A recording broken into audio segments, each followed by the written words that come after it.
All right, come on. As one Crookshank, your one and only Move Swiftly speaker, checking in for a daily Move Swiftly thought, giving you a perspective on teamwork. You will not get it anywhere else, where we do not teach you how to rise to the occasion. We teach you how to fall to your level of preparation. Wintrepreneur Wednesday, recording this October 15th. I may or may not, depending on how long the shower takes, I may or may not get to the live stream today, seeing that we have our monthly chamber breakfast out here in Palm Beach. May or may not get to it.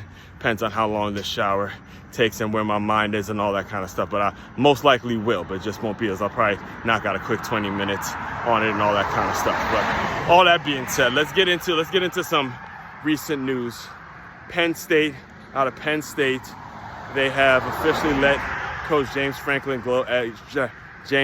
go as of about 48 hours ago from this recording, after a catastrophic loss to Northwestern. And, my personal opinion on it, let me just, again, give my thoughts on this, because it is a topic in which we discuss a lot here. There's not a coaching carousel. The coaching cycle is about to start.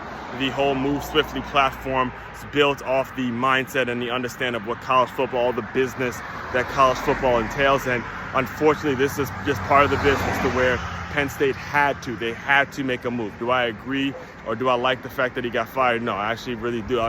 Even as a Michigan fan, I actually like James Franklin a lot. I grew up in Maryland, and the first camp I've ever gone to was the University of Maryland camp, back when he was the offensive coordinator at the University of Maryland. So, I've met him, and I've talked to several people that know him very, very well. I remember a lot of clinics and stuff like that he would put on in the area, and a lot of people would speak very highly of him. So you hate to see the fact that he got let go. In fact, I'll never forget, it was a big win. One of those years was a big win he got against Ohio State, and the first thing he did was he shouted out his niece and nephew had lost their father. Again, you could tell the core and the person he is on the inside. He's a really, really good guy, so you hate to see him lose his job. At the same time, my man's sitting on $50 million though.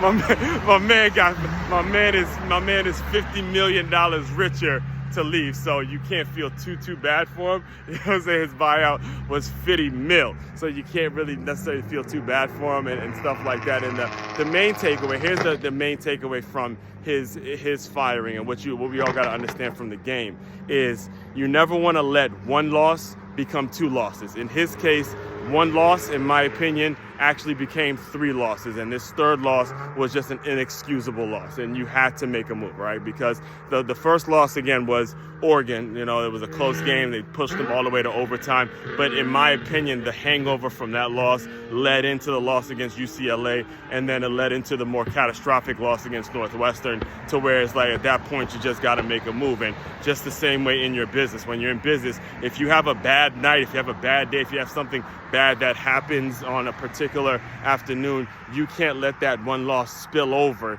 into the next day, because ultimately those are the things that actually get you fired. You're not going to get fired for making a mistake, or not going to get fired because you have a bad day. You're going to get fired because that bad day turned into about a bad year or a bad month and things like that, and you weren't able to stop the bleeding and really gather your troops and say, hey, what's done is done. We still have everything in front of us. Let's go beat you. In Penn State's case, it would have been, hey, got everything. We still got everything in front of us. We lost a hard-fought game against Oregon. We still, again, got everything that we need to go where we want to go. We can still go do it. Let's go beat UCLA first. Let's go beat Northwestern, and then start thinking about what we need to do. But they lost those next two games, and at that point, you just have to make a move. So let that be a lesson. Let that be a lesson to everybody out there, all the business owners out there, understanding you can't let one loss become multiple losses, because it's the multiple losses that ultimately cost you your business, cost you your job, cost you your family, cost you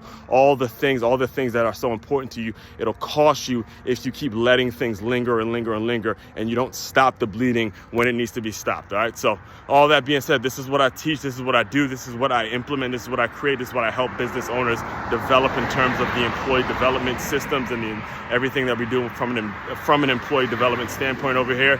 Main website to check out to dive deeper into all of that. It's makeyourmove.com. That's makeyaMove.com. One-stop shop for your teamwork and your self-development needs. As one Crookshank, your one and only Move Swiftly speaker, checking out. You guys continue to move swiftly. We will talk more soon.